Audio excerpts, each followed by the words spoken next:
नमस्कार। जी पंजाब हरियाणा हिमाचल के इस बुलेटिन में आप सभी का स्वागत है। हरियाणा के मुख्यमंत्री मनोहर लाल ने एमडी या एमएस डॉक्टर्स के स्पेशलिस्ट कैडर पद को सृजित करने की सैद्धांतिक मंजूरी दे दी है। साथ ही मुख्यमंत्री ने कहा है कि डॉक्टर को कोई प्रशासनिक कार्य नहीं दिया जाएगा, वो केवल अपनी संबंधित विशेषज्ञता में ही अभ्यास करेंगे। विशेषज्ञ डॉक्टर के लिए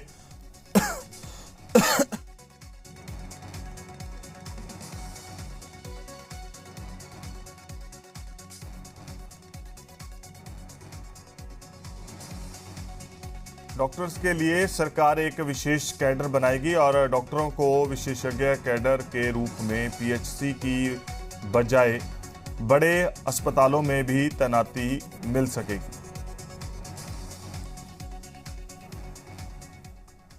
और हरियाणा सरकार ने एस्मा लागू कर दिया है। प्रदेश के स्वास्थ्य मंत्री अनिल विज ने एक ट्वीट के जरिए इसकी पुष्टि की है।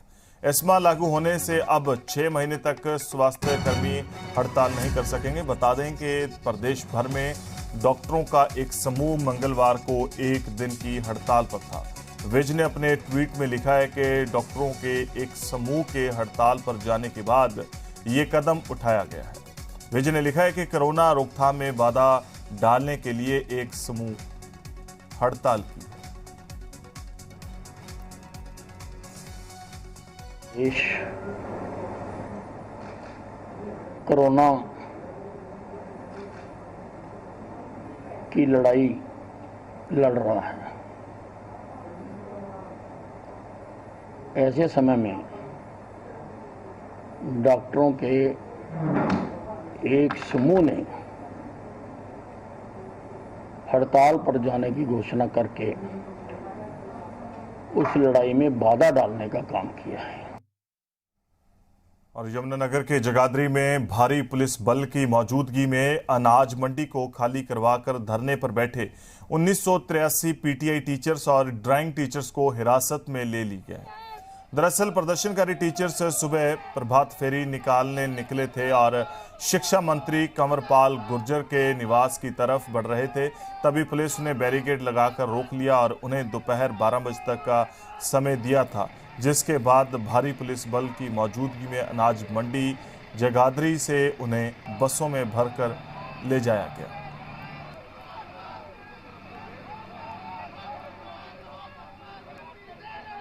सरकार की तानाशाही के खिलाफ हर हालात में लड़ेंगे, लोकतंत्र को बचाएंगे, आम आदमी के अधिकारों को बचाने के लिए भी हम लड़ेंगे और पीटीआई टीचरों को बहाल करना होगा। हम हरियाणा सरकार मुर्दाबाद मुर्दाबाद, सरकार की तानाशाही नहीं चलेगी।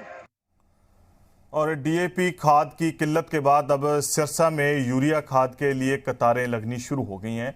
किसान रात से ही ठंड के बावजूद अनाज मंडी में बने सरकारी यूरिया खाद खरीद केंद्र पर पहुंच रहे हैं, लेकिन आपूर्ति नहीं हो रही। भारतीय किसान एकता के प्रदेश अध्यक्ष लखविंदर सिंह ने किसानों की भीड़ को लाइनों में तब्दील किया और यूरिया खाद लेने पहुंच रहे किसान कोविड हदायतों का भी पालन नहीं कर रहे। किसान नेता लखविंदर सिंह ने कहा है कि सरकार किसानों को लाइनों में लगने पर मजबूर कर रही है, क्योंकि हमने एक बड़ा आंदोलन सरकार के खिलाफ लड़ा था।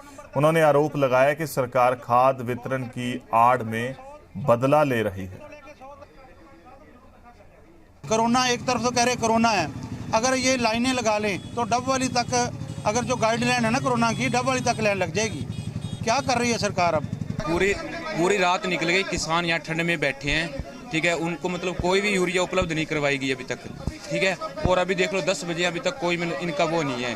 खाद बहुत आई पड़ी है जी, और सरकार इसको अच्छी तरह बांट नहीं रही जी। रात से लाइन में लगे? हाँ जी, हम सारी रात कल सुबह के आए हैं जी 8 बजे के, और सारी रात यहाँ ठंड में रहे हैं जी। सागर धनखड़ मर्डर केस में बड़ा खुलासा हुआ है। बताया जा रहा है कि मुख्य आरोपी पहलवान सुशील कुमार ने छत्रसाल स्टेडियम में गुस्से में आग बबूला होकर पहलवान सागर धनखड़ की पीट कर हत्या की थी और मर्डर से पहले कहा था कि मैं यहां का गुंडा हूं। बताया जा रहा है कि छत्रसाल स्टेडियम में मौजूद कुत्तों के भौंकने पर सुशील पर पहलवान ने उन पर भी फायरिंग की थी। यह खुलासा दिल्ली पुलिस क्राइम ब्रांच की जांच में हुआ। आरोपी सुशील पहलवान के साथी ने पुलिस को अपने बयान में बताया कि सुशील पहलवान सागर धनखड़ को सबक सिखाना चाहता था।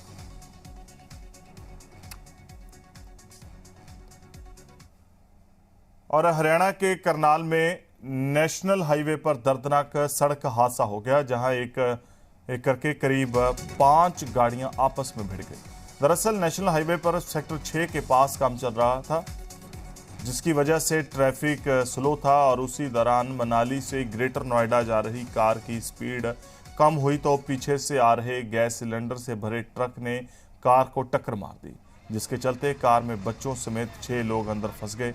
एक महिला ने मौके पर ही दम तोड़ दिया, जबकि बाकी लोगों को आसपास के लोगों ने बड़ी मुशक्कत के बाद बाहर निकाला।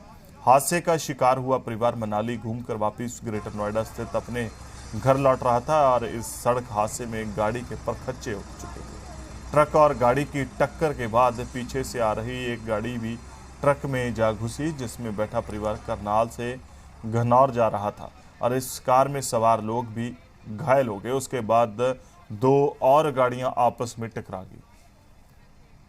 करनाल में हादसा हुआ है हाईवे के ऊपर, और एक गैस के सिलेंडरों का भरा हुआ आइसर कैंटर था। उसने पीछे से पहले तो मेरठ वाली गाड़ी में टक्कर मारी। मेरठ वाली गाड़ी का संतुलन बिगड़ते ही अचानक वहाँ इतनी गाड़ियों में टक्कर लगी कि जो कि कोहराम मच गया वहाँ पे। नहीं, 5-6 जो लोग थे ना आगे गाड़ी में, उनको काफी चोट आई है और हॉस्पिटल में भेज दिया। किसी की डेथ भी हुई है? एक लेडीज है, उसकी सीरियस थी थोड़ी ज्यादा। 5 गाड़ी थी, 5 गाड़ियों को टक्कर लगी है। इस ट्रक ने मारी है? हाँ, ट्रक ने मारी पीछे से। अच्छा। पंजाब में प्रधानमंत्री नरेंद्र मोदी की सुरक्षा में चूक के विरोध में हिमाचल प्रदेश बीजेपी ने हस्ताक्षर अभियान का आगाज किया है। कैबिनेट मंत्री सुरेश भारद्वाज ने शिमला के रिज मैदान पर हस्ताक्षर अभियान का शुभारंभ किया। सुरेश भारद्वाज ने बताया कि बीजेपी के राष्ट्रीय अध्यक्ष जेपी नड्डा के निर्देश के मुताबिक हिमाचल के सभी 74 मंडलों में हस्ताक्षर अभियान शुरू किया गया है और सुरेश भारद्वाज ने पीएम की सुरक्षा में चूक में पंजाब सरकार की मिलीभगत का आरोप लगाया। साथ ही कहा कि कांग्रेस नेता नवजोत सिंह सिद्धू के खास यार पाकिस्तान के सेना अध्यक्ष हैं। हम राष्ट्रपति से इस घटना पर कड़ी कार्रवाई की मांग करते हैं। देश के प्रधानमंत्री की सुरक्षा जो है वो चाहे वो कहीं पर भी जाए, किसी भी दल का क्यों ना हो, किसी भी प्रकार का जो है वो कारण कोई रहा हो या समस्या रही हो, लेकिन प्रधानमंत्री की सुरक्षा जो है वो किसी भी सरकार की जो है वो सर्वोच्च जो है वो प्राथमिकता रहती है। और हमारा निवेदन है भारत के राष्ट्रपति से कि इस विषय पर जो है वो संज्ञान लेकर के जो है वो कड़ी से कड़ी कार्रवाई की जाए।